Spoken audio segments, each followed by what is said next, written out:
Hello, I'm Kathleen Torsha.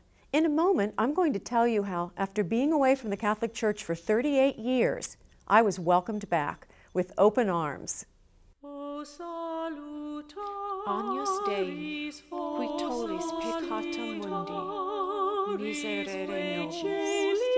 Agnus Dei, qui tollis peccata mundi, miserere nobis. Hello, and welcome to With Open Arms. I'm Kathleen Torsha, a cradle Catholic with a story perhaps much like many of yours. I left the Catholic Church in 1969 for the reason that many of you did: a lack of understanding and a refusal to try to understand. After the Second Vatican Council, I was very angry and hurt about the changes.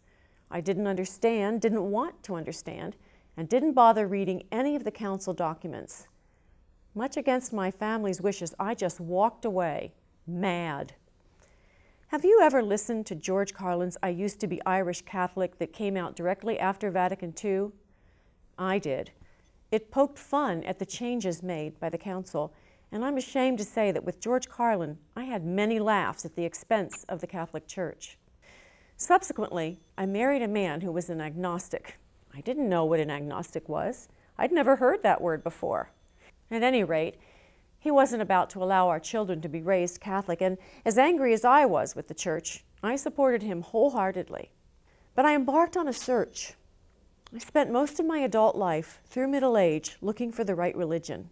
Being a trained classical singer, I spent many years in Protestant churches as a choir director or a paid soloist. I directed 3 Lutheran church choirs, was a paid soloist in 2 Episcopal churches, a Unity church, and a Christian Science church. Then I attended a United Methodist church, followed by a non-denominational Christian church. I read voraciously everything I could get my hands on, but Catholic materials. I read books on Eastern religions, Autobiography of a Yogi, Self-Realization Fellowship, lots of New Age books, and many, many Protestant and secular self-help books. Unfortunately, all this exploration led to the demise of my first marriage. My husband was a good father to our daughters, but he and I just couldn't connect on quite a few levels, especially spiritually. He just wasn't interested. For the next 10 years, my 2 daughters and I were on a quest. They accompanied me to all the above-mentioned churches, attended Sunday school, and were becoming very positive people, much like their mother, from all the New Age influence.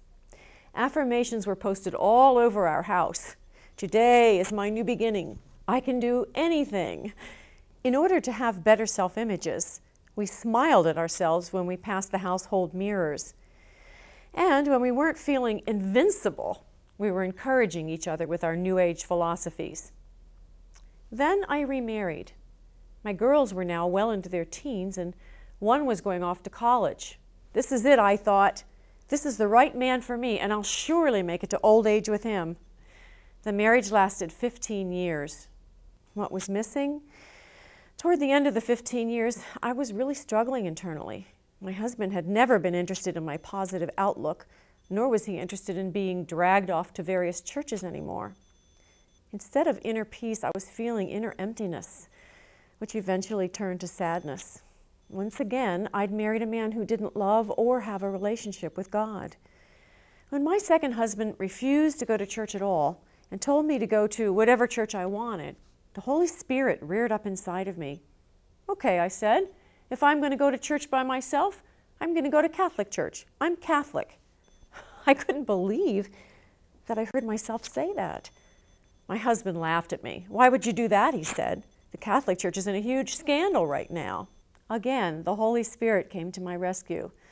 I said to him, then I guess the Catholic Church needs me more than ever now. By this time, I was incredulous. Who was saying these things? Could my 38-year search have led me to the truth that was already in my heart? All the priests and nuns I'd known growing up were stalwart, godly people, beautiful role models. I remembered my Baltimore Catechism, First Holy Communion, Confirmation, Catholic school, all my pre-Vatican II training. Was it all still in there somewhere? Since I'd never really read any of the Vatican II documents, I wasn't equipped to make an accurate assessment of Vatican II at the time that I left the church. I had so many questions. I called all my Catholic friends and picked their brains for every bit of information I could squeeze out of them. Then I made my first confession in 38 years. I had a huge case of nerves. But what I remember most about it was the priest telling me how happy God was that I had returned. That was all I needed to hear. I was ready to be the best Catholic I could be. Now, almost 5 years later, the blessings and graces are still pouring in as I stand at the foothill of this beautiful mountain, the Rock, the Catholic Church. The more I learn, the more there is to learn. It's a magnificent eye, mind, and heart-opening adventure that's not always easy, but always fulfilling. I invite you to climb this mountain with me. Do you have questions, harbor anger or resentment, feel hurt or lost, search for truth? 4 years ago, a very dear priest gave me some profound advice. He said, don't ever be angry with the church. You can be angry with people, but don't ever be angry with Christ's church. Let us hear from you. God and Mother Church would like to welcome you back with open arms. Agnus Dei, qui tollis peccata mundi, miserere nobis.